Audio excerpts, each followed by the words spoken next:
the suspension no one says na minority for statement more quality for the reinstatement. Ghana Bar Association first statement no by nan saying I think the bar conference mini bar conference. Yeah, mini bar conference. They are calling on the president to suspend with immediate effect the suspension of Chief Justice no and Sensem Bebre no. As it stands now, Article 146 one MP came here and everybody nobody say you are doing law. I'm just Mate what do you make of it? Because what the constitution is saying, like I say, you're in a family, Mampenin Tumra, and the minority for ye will be back as I said, yeah, Moma Ghana for Nanya, a dream Pobi said, His Excellency John Dramani Mahama Ashada, or would seem Pobi said, Mamma Pamano Pasopaman.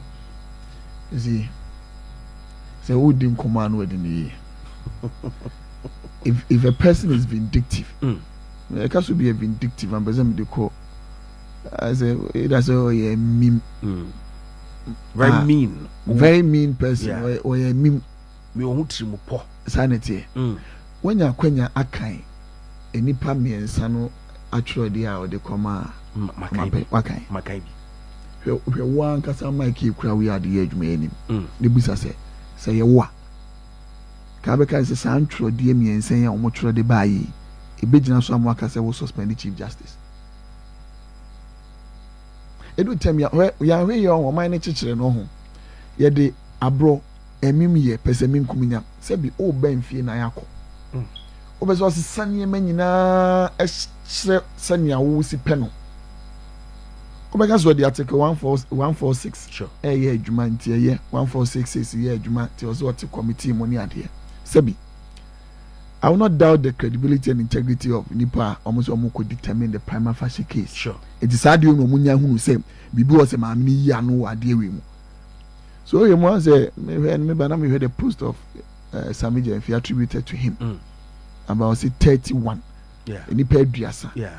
Bakope. I the former Chief Justice. So they say she knows idea it has to go into what we term as a prima facie case. Okay, Ghana Bar Association. Sure. Omo na call to them could asem. Anye bia omo na mrekuni ni nyina na omo di adwuma. We've also gone to tell the president that he should rescind that decision and no money ade. Sabi e obi a wo pa ewudi ade. Obi twa kasem na akwan so na me de but emra kwan so no ne kwan paso wo mranim na wo de ye. E na ade adwenem. You see oh ya niema na akwan so kwa the constitution again na 296 kase. Sad money a dear man say, oh, yeah, no, the discretion that has been given to you. No, sure. Any question or the capricious, say, biara, oh, dear, mimu, oh, the half heartedness. I said, and ya kuma pem. Biara, saying, Nanny biara, where a trimu po. And I know what she shall to na dream and some of the bedi man. I know who ususa. I never miss one a kai. Why one quack so one promising in Yano say, NDC for a lawyer, and that's no catch them. Or say, the bench is now skewed against them. Okay. Yeah, of course he said it. Need to obey make sure so obey you be a few more muswenya baby iden atna. No, there was no way President Mahama said obey you be a few. Or catch up you know they should climb up to the bench. You are now using the right word he should have used. But it doesn't mean say branefe mimu yebe pam nipa. Wonim osusu say ebi the Chief Justice will have a role to play in how justices at the lower courts. If I say lower court, I could do Supreme Court, the superior courts, no, because the high court and the ABMBD would have a role to play in it. Since my mine fewer and won't mean you do it. We are called electoral commission. And the will be any because the electoral commission in the end has to go to the Chief Justice exactly to determine the prima facie case. This is where anyone who and fewer and the information say nice we know. Say, yeah, we need to the former electoral commission boss. Charlotte say. Also a lawyer, of course, about 15 years. Of course, so she qualifies to go to the Supreme Court. That is the indication that we have. Over we the number. If she qualifies, there's no problem. But you see, you must not be vindictive about what you do. Okay. And far brony and mimu yanyama oye ewo kwati kwanso say na mra kwanso. The integrity of our courts and our judicial system no. Say on when we no ba and we knew obviously somehow it is all when Niema Yatri now when Yamian catch him say Niema we say fata say also another report in maybe a 2021 and 2022 which has been responded to money idea and we can be a management letters and money idea and the sad part is even in the letters no accusations and I'll say the accusations no a be anyone or more determined it was backed by evidence or the prima facie they were lateral accusations allegations money idea okay but when it doesn't seriously. But I say we are but we are talking about the principles of law. Okay. Oh, no be equity. The Chief Justice new move on to Madame Charlotte say. Sure. You're a journalist and you reported on these matters. Exactly. Do you remember her deputy? No, your ban. Georgina. I'm a referee. Georgina. Yeah. What was between the two of them? Omo the true omo kata Amadu Sule no muni ade ena onu maame na mu su beka say Amadu Sule nam kwati kwan so ayeden akwa kwagigi sika and Amadu Sule also accused the among the three top hierarchy no omo ho no omo na e ka kire omo say we are not competent enough to do the job. It was not about any omo aho maame ni true bi we accuse we na wonni wu producer what dem if you start accusing yourselves wakwaji we waye we wontimi nya adwuma no mekra man kasa man fa placard anche wontimi nya adwuma mo nya ade na mo di pia bontene koka are you sure semi wura wo so ma mo jam tena studio em mo ye adwuma are you going to be able to work to the betterment of the organization? Let us not equate the two of them.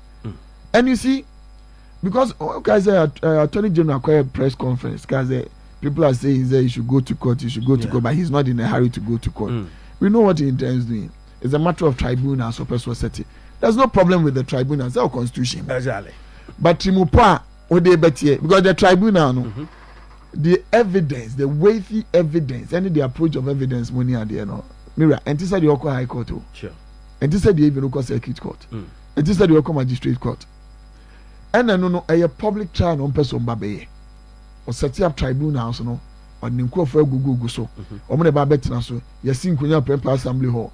Joy original and when we swap into down white sabre name foot rubber a dear trap into down that's when you scam so be a dear call your bow for opa who you want this appeals court by the time that Joe will be report to a newspaper no appeals court in Kunim be bani who say or mafa kweti kwan so bow for no call they have no shred as to what ombejina so e dia ye dwumadie papa se be ya obefa mra kwan paso dia ye ntino or start here free. And secondly, they would want to put the fear of executive power in the judiciary. Now, the Chief Justice crying in here. Now, me, I'm take High Court war, Prempeh Assembly war. Me, I'm take Court 10. Me, I'm take Commercial Court, Civil Court 1, and now Court 6. And I assemble too many more. Because if you look at some of the accusations, money are there to transfer, administrative matters. I would because you don't even understand the administrative matters of how the judicial service works. Sure. Anyway, registrar. Yeah. Or resign. Sure. You see the approach at which they are going, they are just putting it there. But no matter how, with the intimidation, they are brought a bay juma. Who come for produce a crowd? Yeah. A year of council. Now, one or the flower ye buy, you know.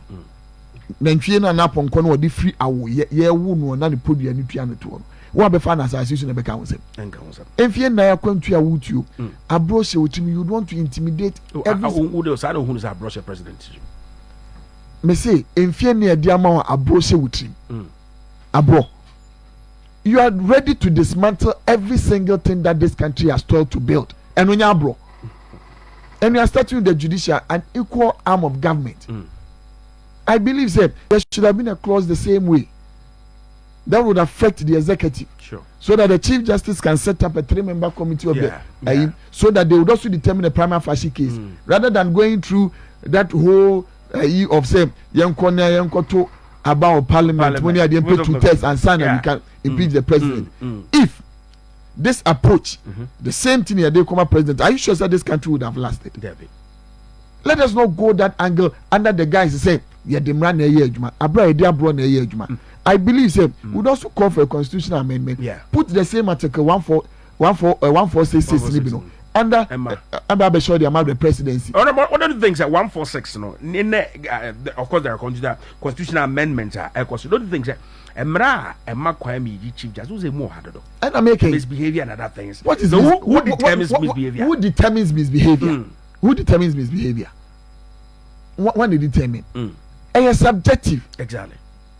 Joel, sebi me join be make some demonstration but akasa ebia I'm using that to build my confidence and carry up. Sure. But obi so be hunu say omua de so akasa ne nsa hye botom. No correct. So then what you ho kata enu ntie nyimadi.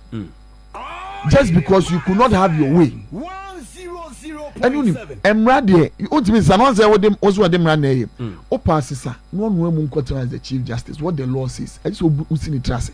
Usini trust say be peja. No correct. We should be very careful how we are trading as a country. Because the first approach what they buy was the termination of appointment of even Nkranketua. But doesn't it surprise you the composition of the 5-member committee that determined the prima facie case? No, of course, he flouted no laws. But and I'm saying, doesn't it surprise you? Now, so you don't flout laws. Mami gas the mucho. Oti e mo border wo. So to coach yan selection, you have to be catch and say, and no we ankoma, I use start what border so kwatina park so anase otena tv achi yakọ world cup squad ya coach idi ko ide emraba no flat here and no na dia share so ko exactly somebody who could not even determine his date of birth obi an won't even determine the date of birth that became an issue in this country. Sure. Ono dem pense mu no why you want me determine it. I don't have a problem because no one na wo ne ho. No correct. Can you need to be the train a bread train bedru asantemem kura kire da e da odum no ebuto ye no yetimi the trade date but yenya ka kire wo wi a e da komisi ye no ne nansa so pepepe ene yesi maame e wo me but yenya ka kire wi ni atwo to aye nsesa no. No correct. But on was sign the bed the over an integrity at stake no kwa ko boost obi misbehavior e determine prima facie case. Ora dom level. Yeah. On can who be? Yeah. Okay, who be? So can who be? Ora Pramai. Yeah, Pramai. Who was appointed in 2015. Yeah, chairman. By His Excellency John Dramani Mahama, on a chairman of the committee. Meboa. Yeah. Now when the Mami Musa. Me patch with you. On my dear na. Said we will all be we are say any 3 year. By lack, bent of even lack any destiny kwa any 3 year. Yeah, I own as the 15 Supreme Court judges here I win now. Apart from 2 of them. The current acting Chief Justice. Justice Bafu Boni, any poor man, and they were not appointed by His Excellency and another Danko Kufa. Me work as a more. It is Sabi or more retire, and I say, oh, you will be no do be share. They be free near the bishop. Nipane retire, and Timem 1.2. It is Enquano 1.2. Kaka Nipa 2. Kaka Supreme Court Justices 2. Me wa. Tene Boni or ye, and say, a Nipani be air retire, the all replace you. Joe, me didn't fear do say I'm call retirement. I mean, for being shame. It is your for being shame. I not just my bonnet. Wow, friend, for bonnet. And that is your problem. Oh, how are we are seeing in Anu? And that he has appointed more justices to the Supreme Court. It is on Yama Honey vacant. It is not his doing. Anyway, it's nay and nay. Those that will be going on retirement in a car. His Excellency John Dramani Mahama Obejo. So what is the big deal about it? At the end of our home. And with your brother show mu, let your people learn. Anyway, no more breast rather than taking people off. Anyway, Mate. Therefore,